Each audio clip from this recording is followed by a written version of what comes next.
Greetings and hello. My name is Sean, also known as Rob Hagen in certain circles, and this is the video for day 29 of my 2020 VEDA challenge. And what is VEDA? VEDA is vlogging every day in the month of April. So this is late. It's going up later than I even expected because I've been kind of trying to record this for a while. Because the subject I want to talk about is a little one of those things where how do you talk about this and not ramble? And that combined with yesterday, my body deciding, hey, you need to sleep due to stress and work and other things. We're kind of dealing right now with a bit of a water problem in my area. Basically, we had a big water main get busted by someone putting a pylon through a main pipe, and they've restored water service, but everything has to be boiled for 72 hours. So I'm kind of shit out of luck if I want to take a shower or eat anything that doesn't require water. So been dealing with that. And I also had to get some stuff together and look at some stuff when I was planning this, and just it's been a bit of a challenge trying to get this going. Primarily because it's kind of it's not necessarily a topic that I feel like I have any expertise in talking about, because I'm talking about things that I like, and you're gonna get a lot of, oh, I liked it, I thought it was cool, and I don't want to be that repetitive. But Webcomics and I've had an interesting relationship with that. They're kind of part of my development of doing stuff online and interacting online. I've had computers in my life since 22 years ago, since 1998, when I paid a friend $100 for my first desktop computer. I took me 2 or 3 paychecks to get the money together, but he built me a computer. And the thing that I find so hilarious about that is I was amazed it had a 2 gigabyte hard drive. Now that would be videos I just deleted trying to record for the last couple of days would overwhelm that. We're like 3 times the size of that. My current computer has like built-in capacity of like 20 times that. My phone has something like 30 times that amount. But anyway, digressing a little bit here. Webcomics. So one of the things about the early days of the internet is people were trying to figure out, not just putting up websites, but content. So a lot of the terms we use now weren't around then. The idea of having content and being a content provider or creator didn't exist.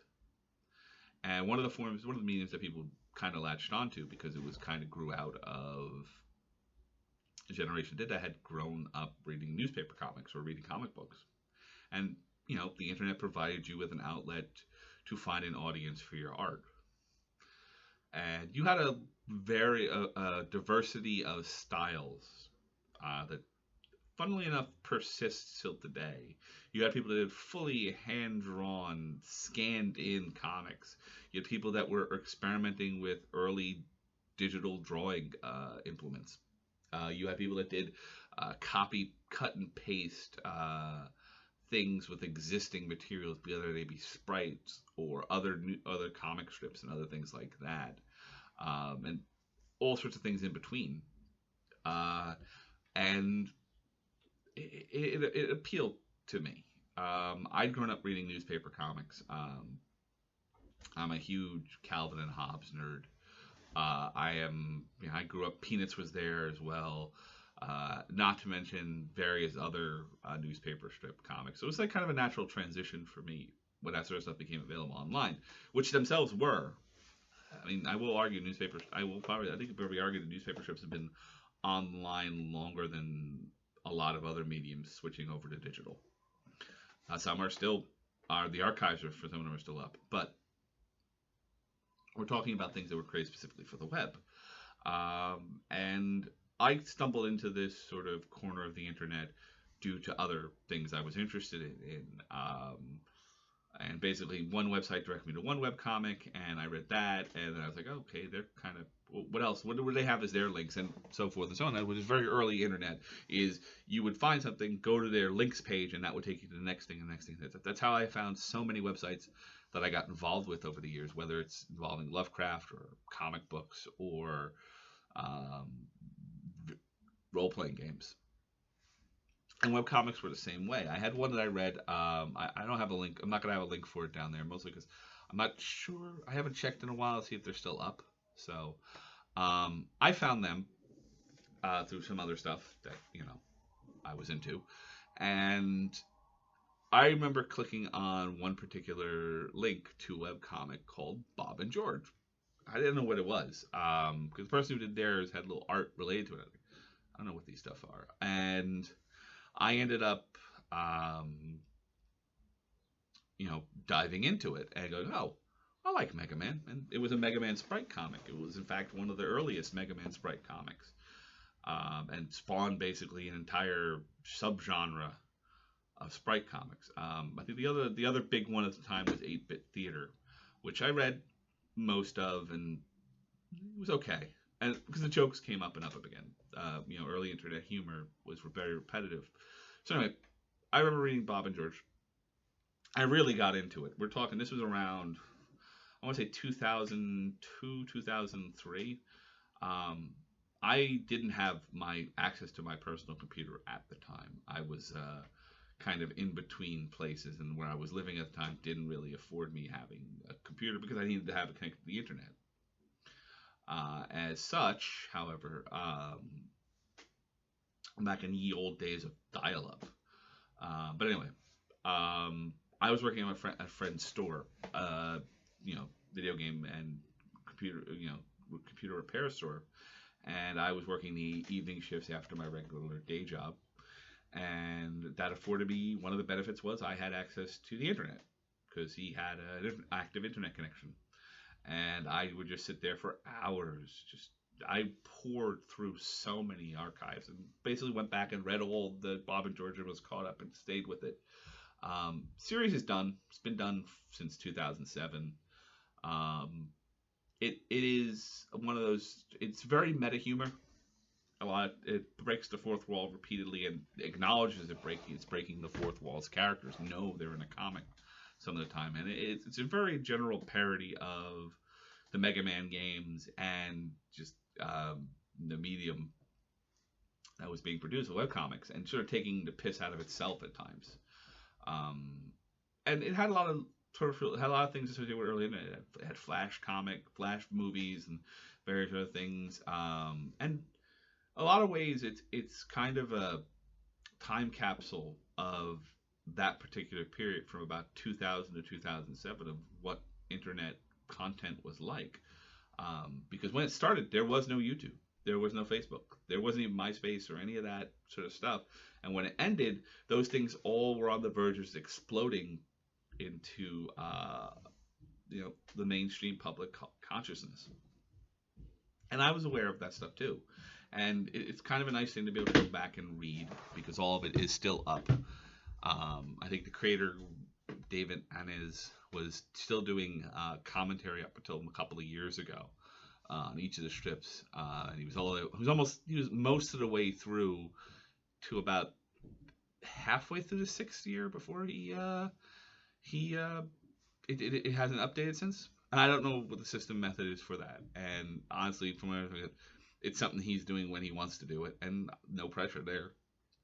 I enjoy it. I always will enjoy commentary and something that gives me insight into what the creator was doing at the time. So that was like the first really big deep dive I took into reading webcomics. Time went by, and eventually, I don't remember exactly how or where or why I got introduced to a particular, when I get introduced to the next one I want to talk about, which is Short Packed by Dave Willis. I'll freely admit I had seen the other stuff he worked on, like It's Walkie and Roomies, floating around in webcomic links that I was reading at the time, but none of the descriptions appealed to me. I think the reason why I got into Short Packed was can't remember. I think somebody I know linked to it. I think eventually it was banned on a forum I was. You weren't allowed to link to that particular webcomic. And I eventually tracked it down. And like I did with Bob and George, I deep dove into the archives and started and caught up and would read the archives for a while, then go back to whatever the current one was, until eventually I caught up and knew what was going on. And a lot of it appealed to me, considering it's taking place in a toy store. A lot of 80s and 90s toy references and pop culture references. And again, I'm of the age. I might be a little bit older than Dave Willis. I might be the same age. I'd have to check. So it appealed to my sense of humor. And again, there were occasional moments of, poking fun at mainstream comics and other things like that I enjoyed. And it was, for a long time, it was very gag of the day, but at the same time, it also it was coming in with this existing history as he introduced characters from older comics he had done into this, and eventually tied up this nice little universe he had built in a bow a couple of years ago, and started the other one I have a link to, which is Dumbing of Age, where he took all his cast members from that comic and brought them into a new setting, contemporary setting, with none of their original history beyond and tinkered with some characters who he had felt he had given short shrift in the universe. And basically it's a slightly, well, I wouldn't say it's a slice of life comic in the same sense, but it is, because at this point it has its own continuity going on, but it's a way of looking at characters he had been doing for 20 years and finding new things to do with them, like putting them into new situations, connecting characters who might not have, because of different reasons, ever had a chance to interact, changing up relationships, building different pairings and everything like that. It's also, I suspect, a little bit of him kind of being still a lot of his, everything I've ever read and seen, a lot of the stuff in the various ships are autobiographical, ideas and things like that.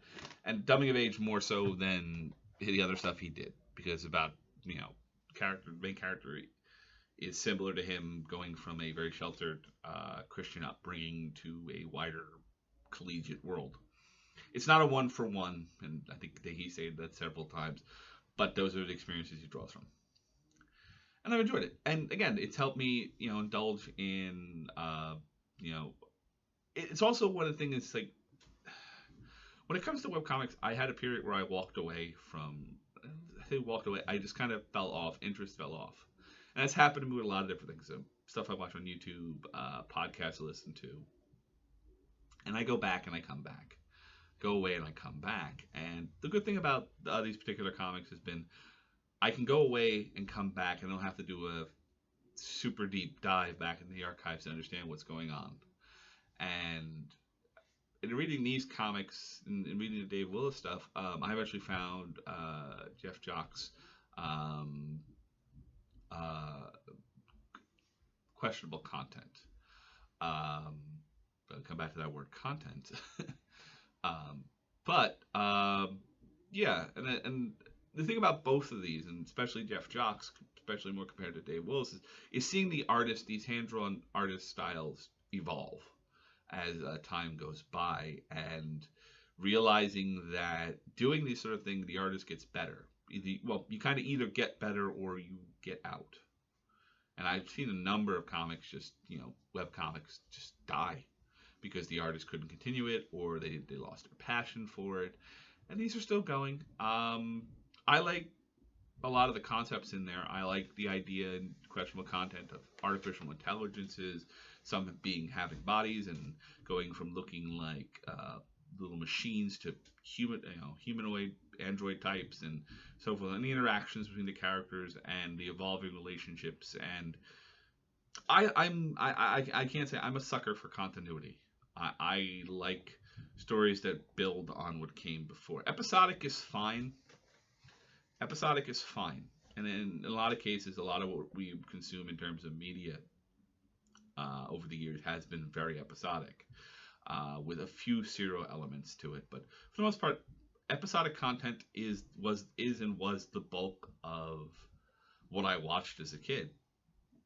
But the thing that always appealed to me was a thread that connected things. That they might reference something from an episode 2 years ago and develop it. And that's what I like about both of these, both the Dave Willis and Jeff Johns stuff, is that there is a continuity. Is it perfect? No, because sometimes you forget what you drew 6, 7, 8 years ago, and that happens. But it's nice to see an evolution of style. Yeah. And speaking of style, we'll talk about the last webcomic, which was like kind of one of the ones that one of the reasons why I wanted to talk about this, because it's a webcomic I kind of gotten back into. I was into for a good number of years, but as I said, there was a point where I kind of pulled back on a lot of looking at a lot of stuff online, and that is Phil and Kaja Foglio's Girl Genius. How do I describe Girl Genius? It's gaslight romance, gaslamp romance, steampunk, alternate histories, mad scientists, mad science in general, and even the supernatural to an extent, all kind of mixing together. I have liked Phil Foglio's stuff for a very long time. I think my first introduction to it was back in the tail end of, like, back in the early 2000s, when they brought back What's New with Phil and Dixie and Dragon magazine, which I was reading at the time. And I had a friend of mine I haven't talked to in a while, but who turned me on to other stuff that he did, particularly Buck Godot's Zap Gun for Hire. And I, read a lot of that, went back. I'm still trying to track down the stuff he did for DC back in the early 90s. And again, it's a very distinctive art style, and a very distinctive sense of humor, and a very well written. They write characters that are clever, but aren't like perfect. They can think, they can make suppositions, but they can't anticipate everything. And sometimes you get that in comics where, they're so brilliant. It's like, no, they make mistakes. And I admit I have a very good fondness for the way they draw the female form. Yeah, honest about that. But again, it's nothing in like that in the sense of, like, I appreciate the art, I appreciate the story, and I appreciate building on what's gone before. And I like Girl Genius. I like most of the cast. There's very few characters in that story I hate. And that's the thing about me, is, like, I very rarely dislike a story. I dislike characters. And that's kind of what a good story does. It makes you dislike a character. And bad stories can make you dislike characters for entirely different reasons. But I like Girl Genius. And as I said, I walked away from it for a while, but recently I've been kind of going back and going through the stuff I missed and finding some really good stuff in there. Just going back through and rereading it.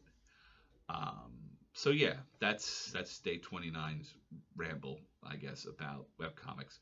Sorry if this isn't thing, but it's kind of something I wanted to talk about. I was hoping to have spread this out a little bit more, have done like singular episodes on each of these things, but I ended up rambling about other things. So yeah, links below to the various things I've talked about today. So yeah, that's day 29 done. I gotta go work after this. I'm gonna go have a think and pull together my thoughts and notes for day 30. It might not get up today. I'm gonna be upfront and honest about that, but it will definitely be up tomorrow. I have to sit and brainstorm a little bit about how I want to end VEDA.